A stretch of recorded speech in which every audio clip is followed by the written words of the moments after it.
있는데요.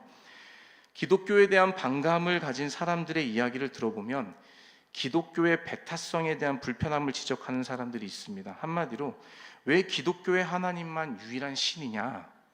왜 다른 종교의 신은 너희들은 인정하지 않느냐? 이러한 질문들을 던지고 있는 것을 우리가 볼 수 있어요.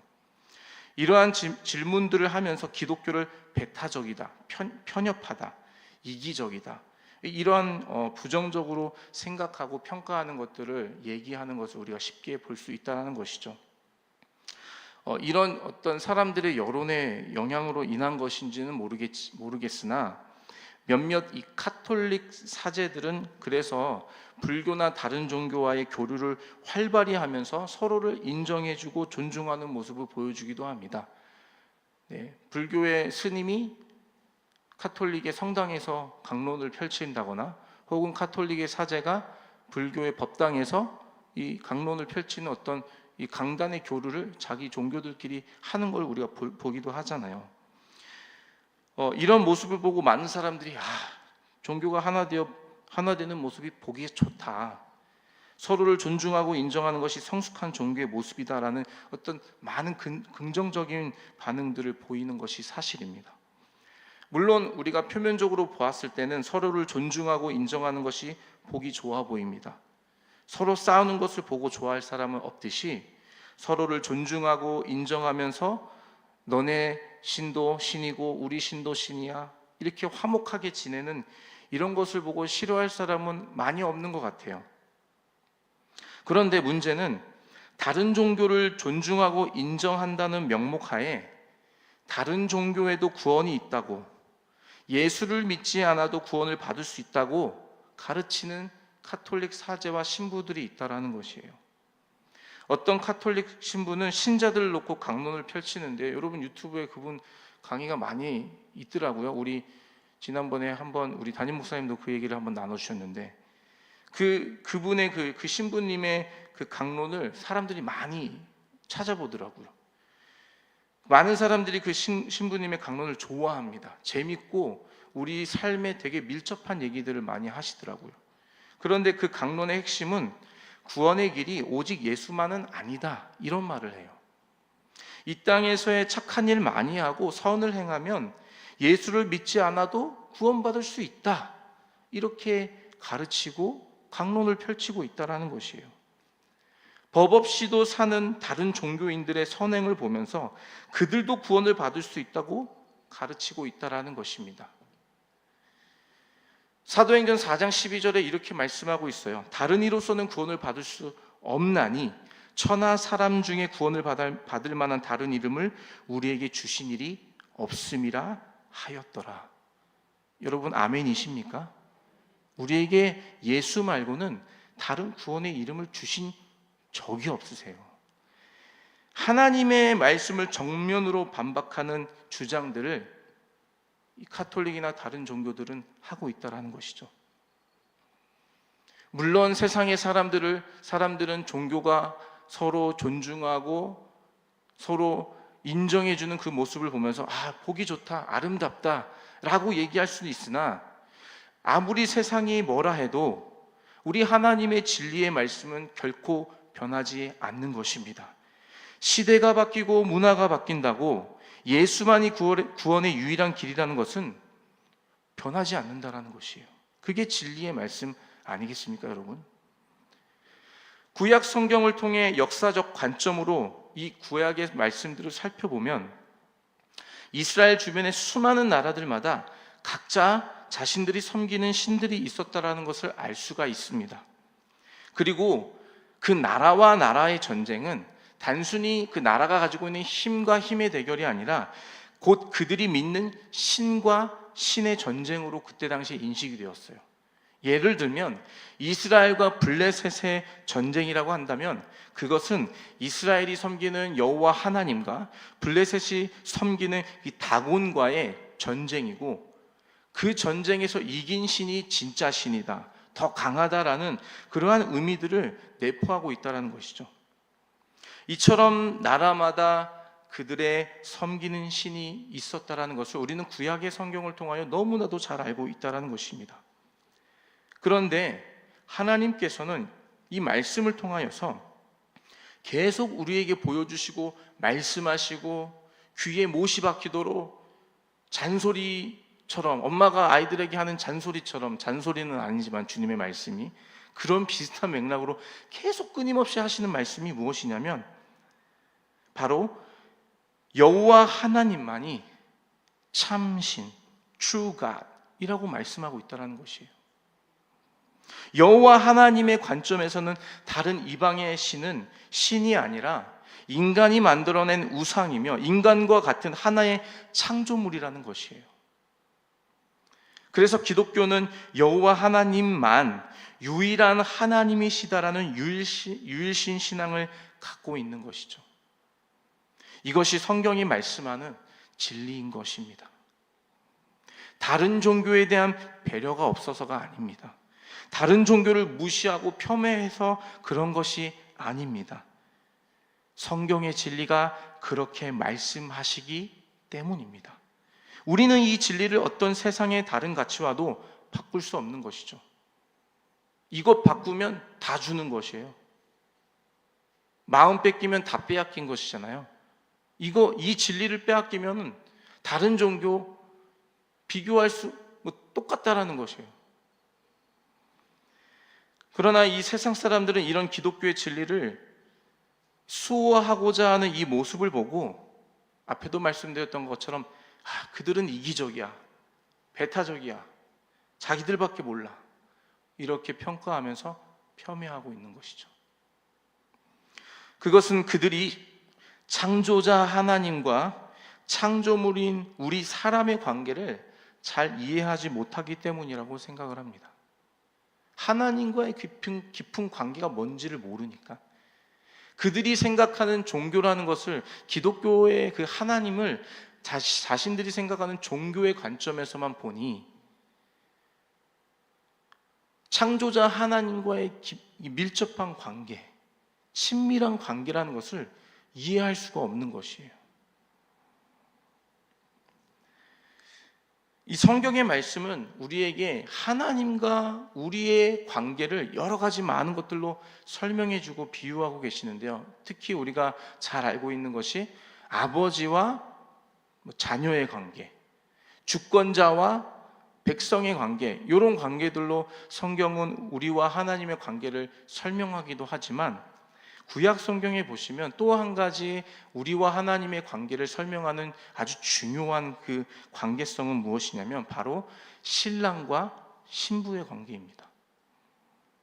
특히 우리가 잘 알고 있는 이 호세아라는 선지서를 보면 그 내용이 바로 하나님을 신랑, 그리고 이스라엘을 신부로 보는 관점으로 그 성경의 말씀이, 예언의 말씀이 기록이 되어 있는데요. 하나님은 우리의 신랑, 우리는 그분의 신부로서 서로 사랑하는 관계가 바로 하나님과 이스라엘 관계, 그리고 하나님과 우리의 관계라는 것을 보여주고 계십니다. 여러분, 그러면 이러한 신랑과 신부의 관점에서 우리가 하나님과 우리 창조물인 인간의 관계를 보았을 때 신랑과 신부가 서로를 사랑하는 것이 그러한 아름다운 관계이지 않습니까? 만약에 이 신부인 우리가 하나님도 사랑하고 다른 남자도 사랑한다면 여러분, 그 관계가 온전한 관계일까요? 그럴 수 없잖아요. 하나님도 섬기면서 다른 남자도 사랑하는 그런 이상한 논리를 우리는 받아들일 수 없는 것처럼 구약의 이 말씀, 오늘 이 본문이 말씀하시는 이 말씀의 핵심이 무엇입니까? 여호와 하나님만 경외하고 섬기라는 거 아니겠습니까? 여호와 하나님만, 하나님도가 아니라 하나님만 섬기라는 거 아니겠습니까? 그러면 신랑과 신부의 관점에서 주님과 우리의 관계를 볼 때에 하나님을 너무 사랑해요, 우리가. 그런데 세상도 너무 사랑한다라고 한다라는 그 개념이 올바른, 건강한 신랑과 신부의 관계로 볼 수 없듯이 우리가 하나님도 사랑하고 세상도 사랑한다, 이러한 관계는 온전한 그리스도의 관계 안에 있을 수 없다라는 것이죠. 신부인 이스라엘이 신랑 되시는 하나님을 사랑하면서도 자꾸 다른 남자에게 마음을 빼앗기는 것. 호세아 선지자에게 주님이 말씀하십니다. 저 음란한 여인, 음녀인 고멜을 아내로 맞이하라. 여러분, 선지자에게, 하나님의 거룩한 일을 맡은 선지자에게 음녀를 아내로 맞이하라는 그 주님의 명령 자체가 너무 이상한 명령이죠. 그런데 주님의 그 뜻이 있어요. 음란한 여인을, 고멜을 아내로 맞이합니다. 호세아가 하나님 말씀에 순종하여 그 여인을 음녀의 자리에서 구해내서 자기의 아내로 받아줘요. 그런데 이 여인이 자꾸 호세아의 아내가 되었음에도 불구하고 자꾸 음녀의 옛날의 모습으로 돌아갑니다. 호세아를 버리고.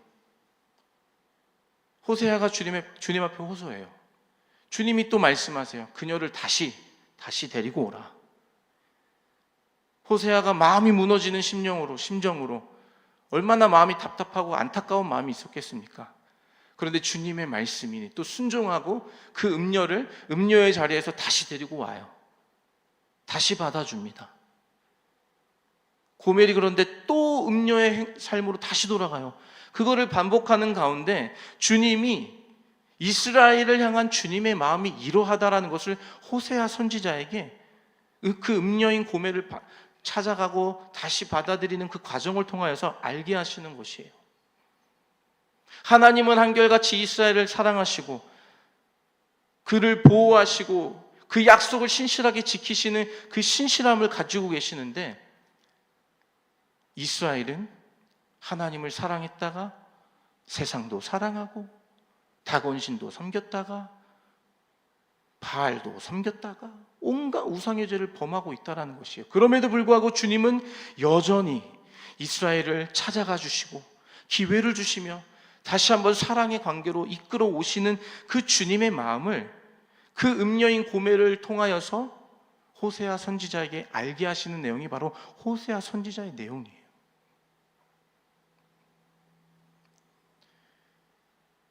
하나님도 섬기면서 다른 이방의 신을 섬기는 것, 이것은 바로 영적인 외도인 것이죠. 불륜이죠. 여호와 하나님만 섬기라는 이 하나님의 명령은 하나님께서 이스라엘을 신부로 진실되게 사랑하신다라는 것을 우리에게 보여주고 계시는 것이죠.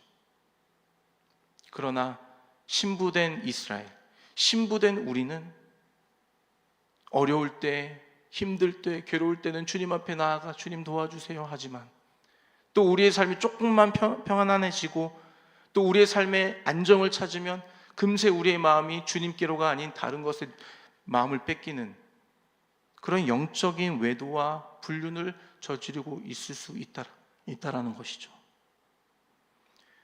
하나님만 섬기는 것, 주님만을 경외하는 것, 하나님만을 의지하며 그분만을 예배하는 것,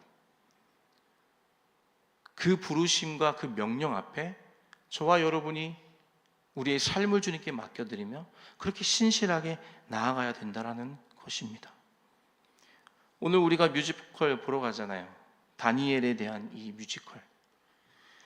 여러분, 다니엘은 하나님만 섬긴 위대한 믿음의 사람이었어요. 특히 그는 유다가 바벨론에 멸망당하여 포로로 끌려가는, 바벨론의 지배를 당하는 상황에서 그 바벨론의 신을 섬기는 것을 거부하고 오직 하나님 여호와만 섬기는 모습을 우리에게 보여주고 있습니다. 다니엘과 그의 세 친구가 그 환관장을 통하여서 우상에게 드려진 제물, 그 아주 좋은 음식들을 먹기를 거부하잖아요. 왜요? 하나님만 섬기기 때문에. 포로 주제에 먹을 것을 따지고 있어요. 포로 주제에 저는 이건 먹고 이건 안 먹을게요, 이러고 있다는 것이에요. 여러분, 그게 가당한 일입니까? 여러분, 주제를 모르는 일이지요.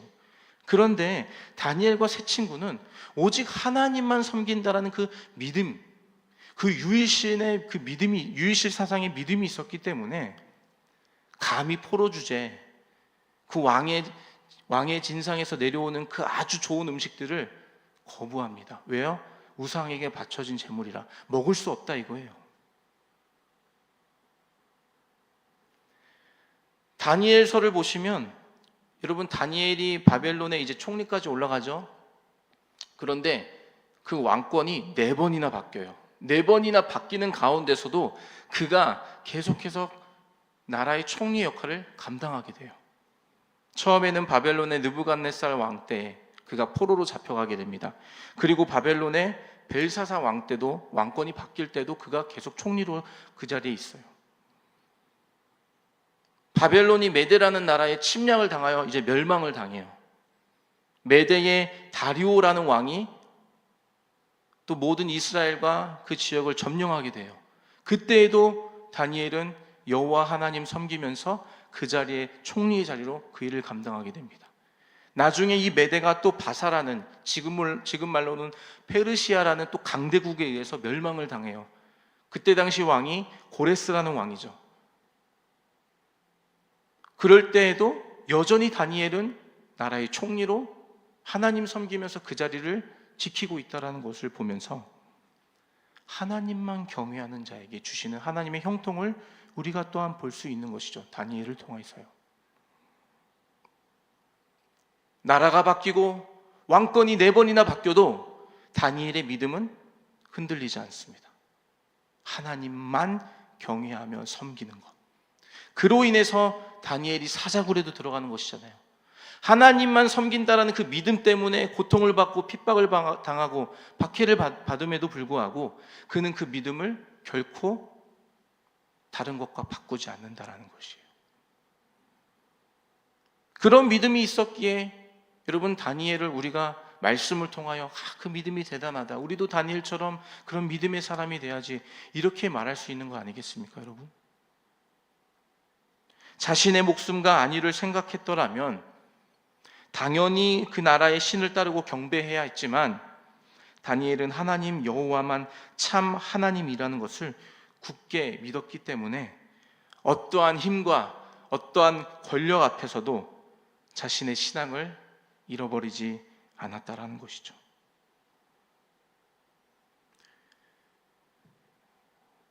우리가 살고 있는 이 시대는 수많은 도전과 수많은 우리의 신앙을 위협하는 환경 속에 우리가 살고 있다고 저는 믿습니다.